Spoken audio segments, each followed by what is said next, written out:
Welcome again to Let's Talk Forensics with Pastor Dan. We're looking at a new concept called trace analysis.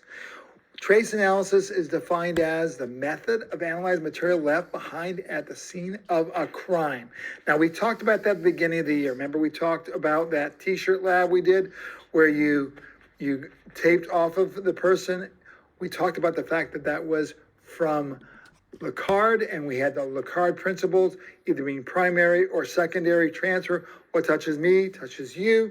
So therefore, we have that concept. We've already looked at it.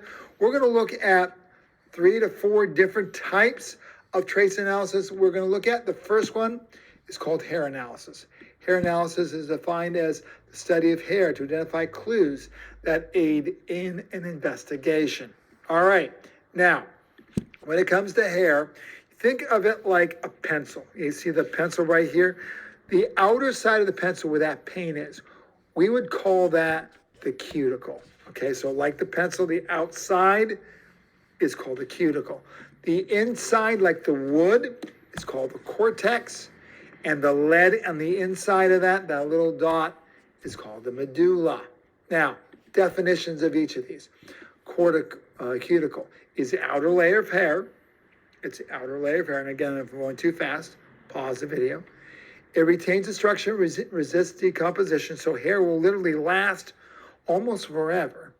And it's formed by layers of scales. Now, that's part of the reason we get frizz in hair sometimes, because those scales can flake off in a way that makes it all kinds of frilly. But those are the ways that actual hair is made up. Conditioners will push that down and make hair look a lot smoother. All right, the cortex. Cortex is a layer underneath the cuticle, okay? It's composed of spinnacle-shaped cells that run parallel with the hair, so that it runs straight down. And this is where pigment is found inside of the hair. So if you dye your hair, you're actually adding pigment into your hair. If you're bleaching your hair and making yourself blonde, you're actually stripping the pigment off, and that gives the blondish color. Some of us have left hair than we used to have at some time. All right, now, lastly then is the medulla. The medulla is a central canal running down the length of the hair. It's a shape of the medulla changes from animal to animal. So the size of that, it'd be different from each individual species. We can identify different animals based on the size of medulla. Now, we have 3 different types of medulla. The first is called fragmented. So you look over here, this first example here, you see where there's gaps inside of it, that would make it fragmented. The second is called continuous. This far one on the right is continuous. It runs all the way down.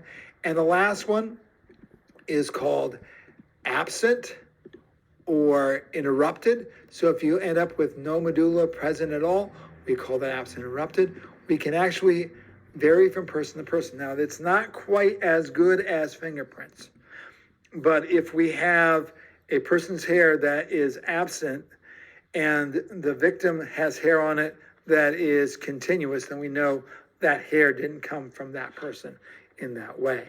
All right, now, we do have something called medulla index. This helps us identify different species, okay? If you're a dog, if you're a cat, if you're a human, based on medulla index. What is medulla index? It's the diameter of the medulla divided by the diameter of hair.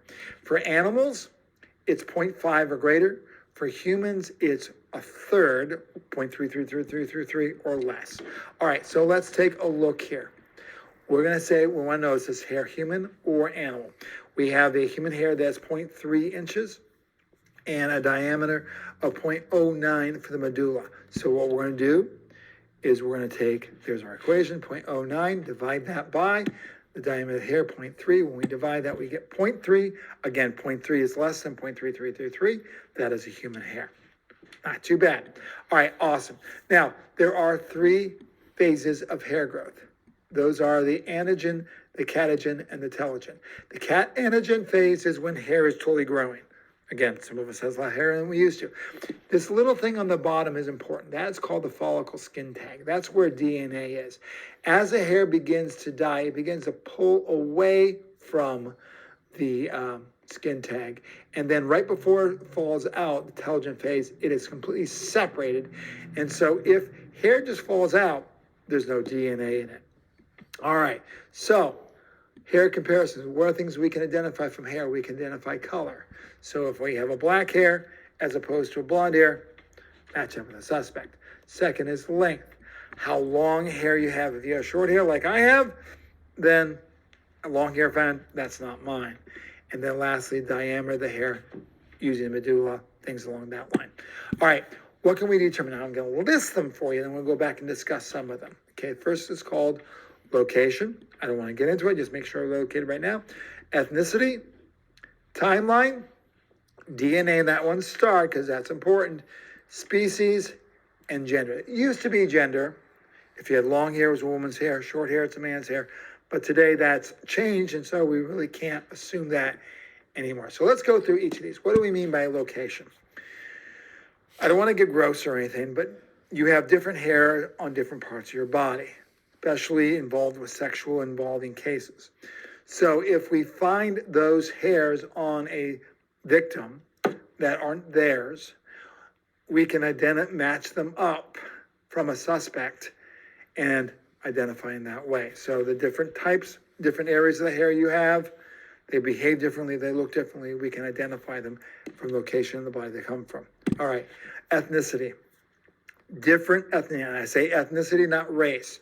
There's only one race, the human race, okay? We do have different ethnicity.